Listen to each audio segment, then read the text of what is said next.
నమస్కారం. ఈరోజు మనం ఒక చాలా ఆసక్తికరమైన లోతైన కథ గురించి మాట్లాడుకుందాం. ఈ కథ మనందరిలో ఉండే అహంకారం గురించి, మరి నిజమైన గొప్పదనం అంటే ఏమిటో మనల్ని ఆలోచింపజేస్తోంది.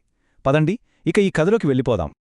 అయితే ఈ అద్భుతమైన కథను మనం విచార్ క్రాంతి దూత్ స్టోరీ వాళ్లు సమర్పించిన సచిత్ర బాల్ కథాయే అనే పుస్తకం నుండి తీసుకున్నాం. ఈ కథలోని నీతిని ఇప్పుడు మనం తెలుసుకోబోతున్నాం. సరే, అసలు కథలోకి వెళ్లే ముందు ఒక్క క్షణం ఆలోచించండి. అహంకారాన్ని ఇంకొక అహంకారంతో ఓడించడం సాధ్యమేనా? ఈ ప్రశ్న చుట్టూనే మన కథ మొత్తం తిరుగుతుంది. సరే, ఇక కథ మొదలవుతుంది. ఒక రాజు ఒక గొప్ప సాధువు కోసం చాలా ఘనమైన ఏర్పాట్లు చేస్తున్నాడు. ఒక రాజ్యంలో ఒక రాజుగారున్నారు. ఆయనకు ఒక సాధువు గురించి తెలిసింది. ఆయన జ్ఞానం, ఆయన తపస్సు గురించి గొప్ప గొప్ప విషయాలు విన్నారనమాట. దాంతో ఆ సాధువు మీద ఎంతో గౌరవంతో తన రాజభవనానికి రమ్మని ఆహ్వానించారు. ఇక రాజుగారు ఊరుకున్నారా? లేదు. ఆ సాధువు మీద తనకున్న గౌరవాన్ని చూపించుకోవాలి కదా. అందుకే ఆయన నడిచి వచ్చే దారంతా చాలా ఖరీదైన విలువైన తివాచీలు పరిపించారన్నమాట. రాజుగారు ఆయన కోసం ఎంతో ఆసక్తిగా ఎదురుచూస్తున్నారు. ఇక్కడే అసలు కథ మొదలవుతుంది. ఒక ఊహించని మలుపు తీసుకుంటుంది. సాధువు వస్తారు, కాని ఆయన రాకతో అంతా మారిపోతుంది. రాజుగారు ఇంత గొప్పగా ఏర్పాట్లు చేసి చూస్తుంటే ఆ సాధువు వచ్చారు. కాని ఎలా? కాళ్ల నిండా బురదతో. చూడండి, ఒక పక్క అంత రాజవైభవం, ఇంకో పక్క ఈ సాధువు నిరాడంబరత. ఎంత తేడా కదా! అది కూడా అనుకోకుండా జరిగింది కాదు. కావాలనే ఆ ఖరీదైన తివాచీల మీద బురదకాళ్లతో నడుచుకుంటూ వెళ్లారు, వాటిని పాడుచేస్తూ. ఆయన చర్య వెనుక ఒక కారణముంది. ఇదంతా చూసి రాజుగారి మంత్రికి ఆశ్చర్యం వేసింది. స్వామీ, ఏంటిది? ఎందుకిలా చేశారు? అని అడిగాడు.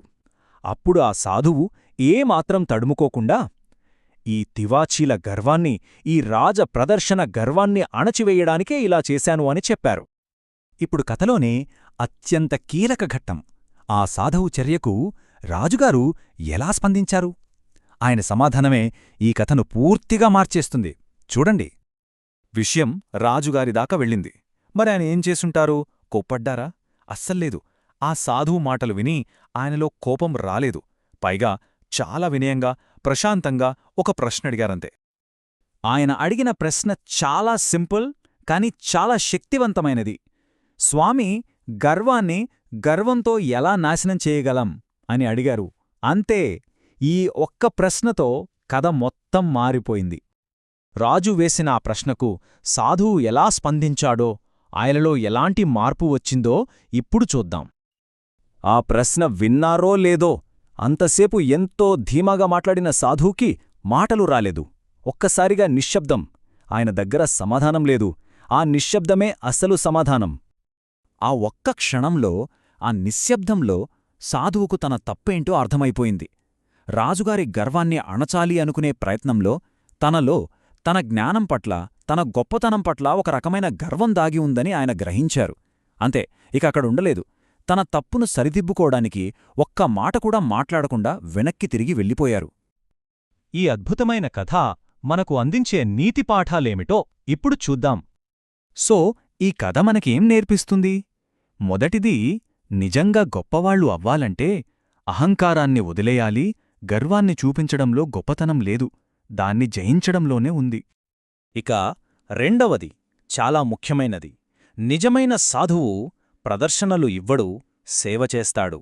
తన జ్ఞానాన్ని, తన శక్తిని చూపించుకోవడం కాదు, అవసరంలో ఉన్నవాళ్లకి సేవ చేయడమే నిజమైన సాధువు యొక్క లక్షణం. అంటే ఫైనల్గా నిజమైన సాధువు అంటే ఎవరన్నమాట? సింపుల్గా చెప్పాలంటే, నా దగ్గర ఇంత జ్ఞానముంది, నేను ఇంత గొప్ప తపస్సు చేశాను అనే గర్వం ఏమాత్రం లేకుండా మనుషులకు నిస్వార్థంగా సేవ చేసేవాళ్లే నిజమైన సాధువులు. వాళ్ల గొప్పతనం మాటల్లో కాదు, వాళ్ల సేవలో కనిపిస్తుంది. సరే, ఈ కథంతా విన్నాం గదా. ఇప్పుడు మనల్ని ఒక ప్రశ్న వేసుకుందాం. మన జీవితాల్లో మనం చేసే పనుల్లో ఏది కేవలం అవతలి వాళ్ళకి చూపించడం కోసం చేస్తున్నా ప్రదర్శన, ఏది మనస్ఫూర్తిగా చేస్తున్నా సేవ? ఒక్కసారి ఆలోచించండి.